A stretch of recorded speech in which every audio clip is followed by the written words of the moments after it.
Couple tough road games.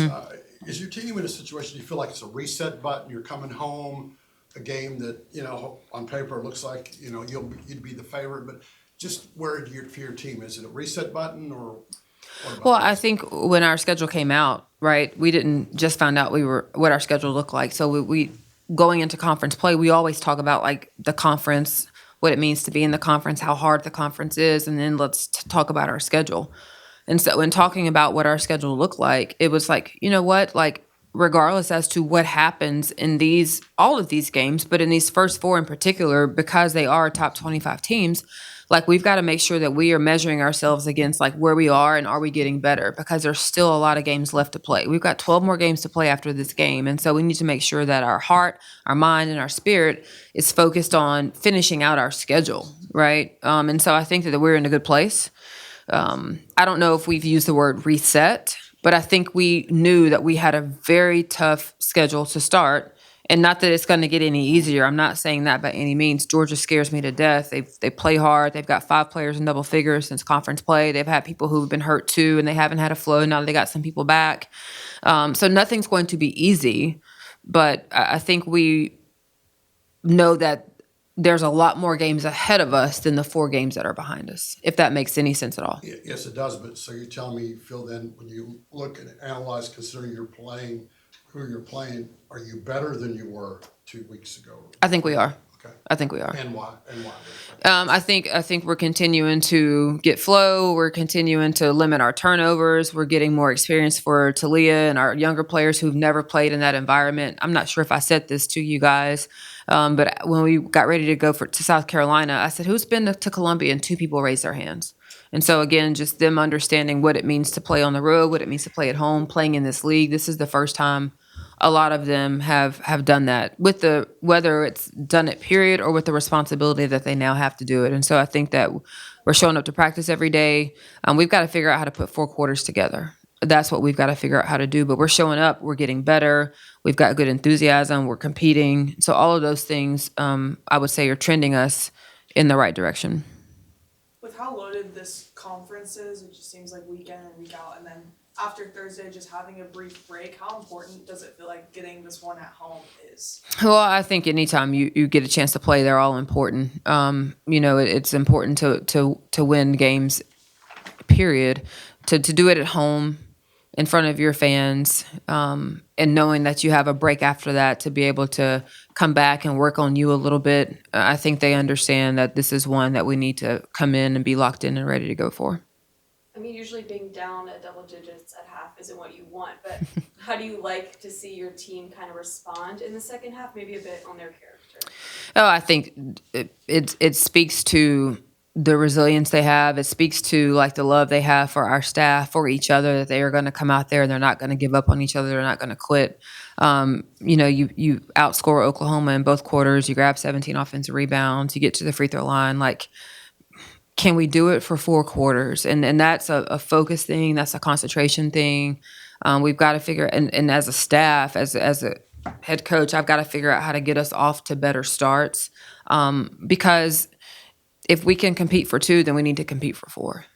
Yeah, kind of a loaded question maybe, but how do you do that when, I mean, like your players talked about first half of the like the non-conference, it was like your first 2 quarters were good, and then it kind of fell off in the third and fourth, and now it feels like it's flipped a little bit. Like, is there a way to make sure you're playing that way for a full 40? Listen, we are doing everything. We wear Connexon devices where we track every drill. We track like the ebb and flow of practice. Like, is it doing this or is it doing this? Like we want to get it here. We want it to be going this direction. Our Connexon says our practices are doing this. There's so many things that we are trying to uncover and think about to get that more consistent, and including obviously stoppage of play and practice when there is a lull, when there is, hey, this isn't it. Like whether that's putting them on the line, doing the drill over, making the drill harder. We're exploring all options. I'm not sure how much film you've watched yet on this Georgia team, but you do know Coach Abe and her staff.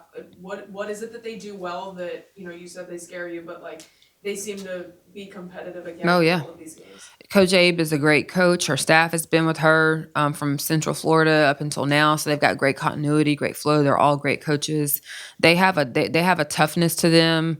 They're going to fight for 40 minutes. They change their defense. They play man. They play zone. They've got really good guards in the backcourt and post players who have great presence and good feel around the basket. So they're well rounded.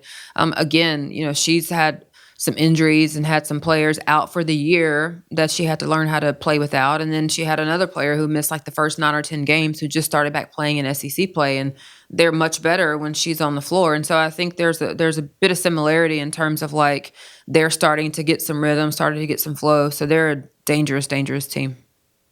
And what about their style? Look, I mean, stat-wise, looks a lot like you. They don't shoot a lot of threes, possibly. Turnovers sometimes a problem. What about as far as their style is concerned? Quick guards who want to get downhill. They'll shoot the three if they're wide open. They want to get it inside. They want to get the ball inside, get paint touches, whether that's guards to the rim or passing inside to their post players. They want to play fast, and then defensively they change up what they do a lot. What about Hunter? We talked before about your players that have been coming back. You mentioned players. Looks like she's playing maybe better. Is it her health, or where you feel her games at? I think Kendall has tried really hard in practice to be locked in, to give us more. I was pleased with her Sunday at Oklahoma. I was pleased with her at South Carolina. I know for her, she liked to see a shot go in the basket. She's taking the right shots. Shooters need to shoot. So we're just encouraging her to keep, getting shots up. I came in to work today and she's in the gym getting up shots. And so she's doing all the right things and she's got some confidence about her. So we want to continue to feed her with confidence, and that comes from getting reps in practice and taking them seriously, and she's doing that. With Kendall and it seems like Jada too, they've had a stint where they're obviously injured and learning off the court, and Kendall kind of spoke to that. Just how nice is that as a coach to know that that time away was benefiting them in the long run?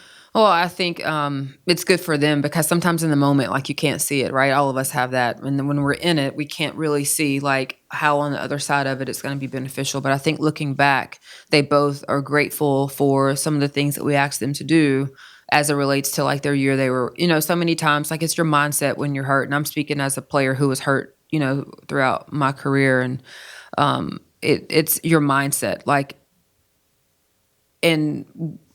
At times, we have to force feed them in terms of what their mindset should be. But whether we force feed you or you take it, you're going to eat this food. And I think they're all glad now that they ate it because it just pays off. Like Kendall has a good flow of what she should be doing in particular. And that's what we want her to focus on is what you should be doing at your position. Whereas Jada has a more global approach. She has a more global feel for like what we all can be doing, should be doing, because she was in year 2 of the program last year. So she had a better grasp of like who we were, what we do offensively, what we demand defensively. So Kendall was new last year and out. So her head was turning. And so for her, it was focused on your position. And I think that they both have benefited from that. So what injuries did you have to deal with when you were a player? I tore my, well, let me start my freshman year. I tore my UCL ligament in my elbow, which is like your ACL in your knee. I did not have surgery. I rehabbed it, and our trainer ordered an extra small knee brace, and I wore an extra small knee brace on my arm and finished my freshman year. I tore my ACL my sophomore year in the SEC tournament. And then my senior year, the last game before SEC play, I tore 3 ligaments in my ankle. Again, I did not have surgery. I got taped. I put on a brace, I put on my shoe, and then they spat at my shoe like a football player, and that's how I finished my college career. So you didn't miss a lot of action? No, I did not. I missed the NCAA tournament my sophomore year because I had surgery immediately. But other than that, and then my freshman year, I missed some games as I was rehabbing, and same thing my senior year, but no. Those few games you missed, I was going to ask you, did you learn more when you talk about your own players learning more?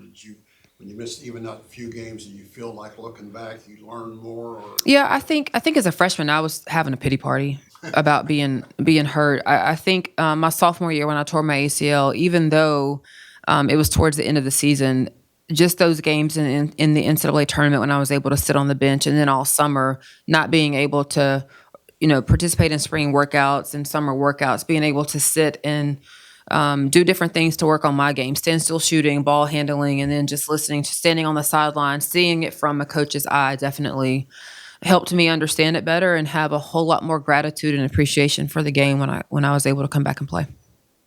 All right, thank y'all. Thank you.